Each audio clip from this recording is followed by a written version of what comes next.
Modi care morning friends. आज एक ऐसा टॉपिक लेके आई हूँ आप सभी लोगों के लिए। हर एक नई चीज हम सब लोगों तक आते आते उसे टाइम लग जाता है। नई चीज जल्दी से एक्सेप्ट करने के लिए हर कोई तैयार नहीं होता है, उसका माइंडसेट नहीं होता है उसके लिए।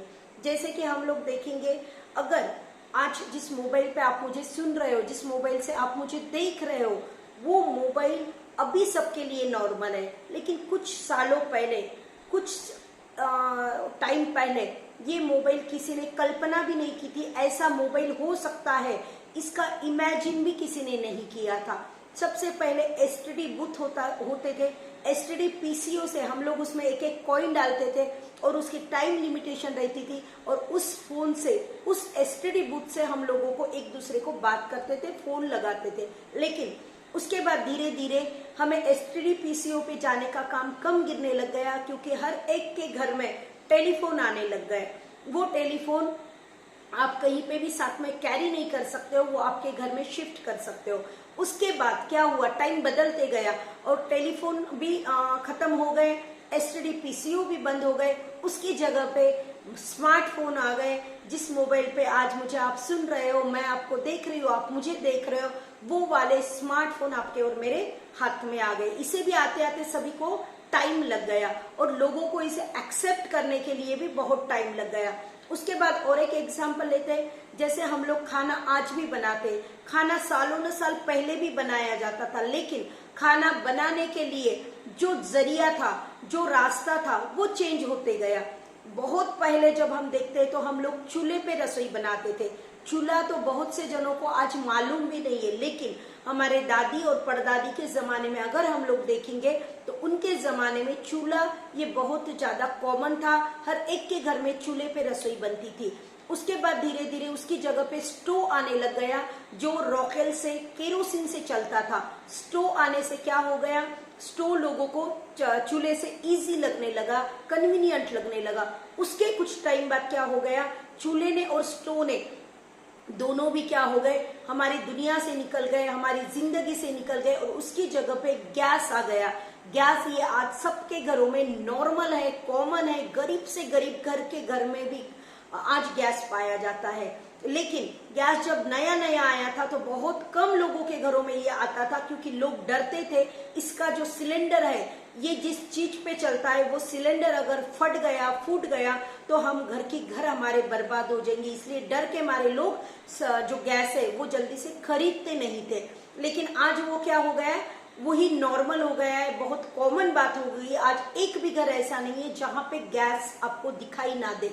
अब और भी एडवांस फैसिलिटी उसमें क्या आ गई है, बहुत से लोगों के घरों में आज खाना पकाने के लिए, गर्म करने के लिए माइक्रोवेव आ गए। माइक्रो ओवन अभी आज की डेट में अब क्या हो गया है, धीरे धीरे ये भी कॉमन होते जा रहा है।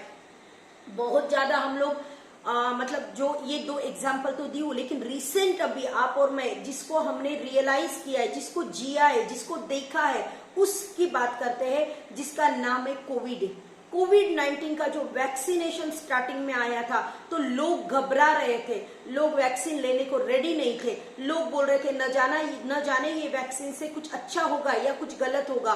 तो लोगों को क्या करना पड़ रहा था, गवर्नमेंट को बोलना पड़ रहा था कि वैक्सीन लेना बहुत जरूरी है। इतना बोलने के बाद भी लोग जल्दी से माइंडसेट नहीं कर पा रहे थे और डर के मारे वैक्सीन लेने के लिए जा नहीं रहे थे। लेकिन आज की डेट में आप और मैं देख रहे हैं कि लोग कतार में खड़े हैं, वेटिंग में लगे हैं कि कब मेरा नंबर आता है और मैं कब वैक्सीनेशन लेके सेफ हो जाता हूँ। तो देखिए, वैक्सीनेशन भी क्या हो गया, धीरे धीरे लोगों का माइंडसेट हुआ। आने के बाद नया नया उसको भी लोगों ने एक्सेप्ट नहीं किया।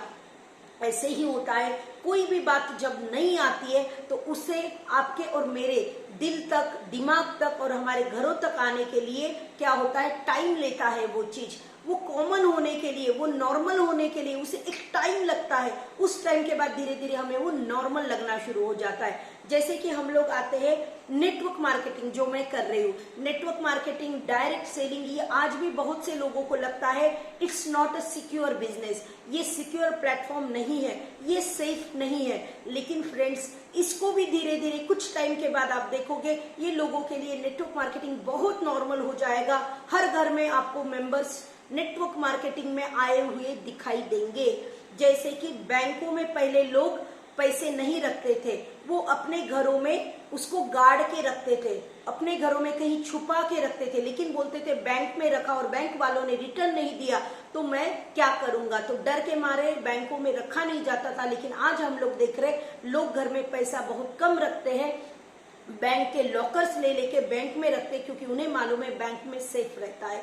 पहले उसी के लिए वो डरते थे, लेकिन आज वही चीज उनके लिए क्या हो गई, नॉर्मल हो गई, कॉमन हो गई। तो ऐसे ही नेटवर्क मार्केटिंग में धीरे धीरे कुछ आने वाले टाइम में इतना नॉर्मल हो जाएगा कि हर किसी को लगेगा it is a very secure business. तो हमें क्या करना है, उसे समझना है। मार्केटिंग कोई ले लीजिए, स्टार्टिंग के पीरियड में बहुत पहले क्या होता था, हम लोग कभी पैसा देके कोई चीज खरीदते नहीं थे।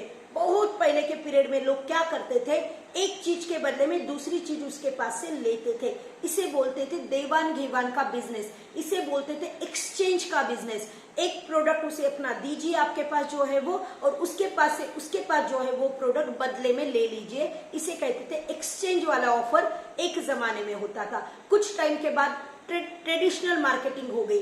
ट्रेडिशनल मार्केटिंग में क्या हो गया, एक इंसान इन्वेस्टमेंट करके उसकी दुकान में, उसकी शॉप में बहुत सा मटेरियल्स, प्रोडक्ट्स लाके रखता है और वो क्या करता है, सामने वाले को प्रोडक्ट सेल करता है। उसके बदले में सामने वाले से वो क्या करता है, कैश लेता है, अमाउंट लेता है, पैसा लेता है, मनी लेता है। फिर धीरे धीरे क्या होने लग गया, आज अब नेटवर्क मार्केटिंग डायरेक्ट सेलिंग का बिजनेस आ गया। डायरेक्ट सेलिंग में क्या होता है, ना तो ट्रेडिशनल मार्केट बीच में होता है, ये डायरेक्ट सेलिंग होता है। यानी कि कंपनी में चीज बनती है, फैक्ट्री में कोई भी प्रोडक्ट बनता है और वो प्रोडक्ट आपके और मेरे घरों तक डायरेक्ट आता है। बीच में का ट्रेडिशनल मार्केट जो है इसे हटा दिया गया है और वो आपको और मुझे बहुत ज्यादा सस्ता गिरता है, क्योंकि ट्रेडिशनल मार्केट का जो खर्चा आज तक हो रहा था हमारी जेब से, वो वाला खर्चा क्या हो गया है, इन लोगों ने क्या कर दिया, उसे कैंसिल कर दिया, उसे कट कर दिया है। और इन्होंने एक नया ट्रेंड लाया है जिसे बोला जाता है डायरेक्ट सेलिंग का बिजनेस। और डायरेक्ट सेलिंग का बिजनेस आज भले ही लोगों के लिए एक अटपटा बिजनेस है, बहुत से जल्दी लोगों का माइंडसेट नहीं होता है, लेकिन आने वाले कुछ टाइम में आप देखोगे यही वाला मार्केटिंग बहुत नॉर्मल हो जाएगा और हर घर में नेटवर्क मार्केटिंग बहुत फेमस हो जाएगा। फ्रेंड्स, अभी भी अगर आपने इसको नहीं समझा है तो टाइम जाने से पहले संभल जाइए, इसको स्टडी कर लीजिए, इसे देखिए, परखिए और उसके बाद डिसीजन ले लीजिए। क्योंकि जो टाइम के साथ चलता है वो अपनी रफ्तार बहुत तेजी से बढ़ाता है, लेकिन जो टाइम निकलने के बाद कदम डालने की कोशिश करता है वो क्या हो जाता है, कंपटीशन से पीछे रह जाता है और वो चाहे कितनी भी दौड़ लगा ले, लेकिन उस कतार में, उस रेस में वो हिस्सा नहीं ले पाता और वो धीरे धीरे बैक चला जाता है। तो आपका अभी सोचने का टाइम है, बहुत अच्छा अवसर आपके पास है, बहुत अच्छा चांस आपके पास है। ये अभी नेटवर्क मार्केटिंग का, डायरेक्ट सेलिंग का ग्रोइंग, जिसे बोला जाता है ग्रोइंग पीरियड है। तो इसे क्या कीजिए, ग्रैब कर लीजिए, इस अपॉर्चुनिटी को हाथ से मिस मत होने दीजिए। नेटवर्क मार्केटिंग के लिए, डायरेक्ट सेलिंग के लिए अगर आपके पास ज्यादा नॉलेज नहीं है और इसका नॉलेज, इसकी इंफॉर्मेशन आप लेना चाहते हो तो मेरा नंबर आपके पास अवेलेबल है। My WhatsApp number is 9423729242। It's my WhatsApp number. आप इसे जल्दी से जल्दी, अभी तक जो टाइम गया वो ठीक है, चले गया सो चले गया, लेकिन आगे का टाइम आपका अब नहीं जाना चाहिए। इस अपॉर्चुनिटी को जल्दी से जल्दी ग्रैब कीजिए और क्या कीजिए, जमाने के साथ, हाँ, जमाने के साथ चलने की कोशिश कीजिए ताकि आप जमाने के साथ चल सको, ना कि जमाने के पीछे रह सको। तो थैंक यू सो मच। मैं समझती हूँ कि आज का मेरा वीडियो आप लोगों को बहुत ज्यादा काम आएगा और आप मुझे कांटेक्ट कर सकते हो। आपको अगर कुछ भी क्यूरीज है, कुछ भी डाउट्स है तो मैं आपको रिप्लाई करूंगी। आप मेरे व्हाट्सएप नंबर पे मुझे व्हाट्सएप कर सकते हो। Thank you so much. Bye.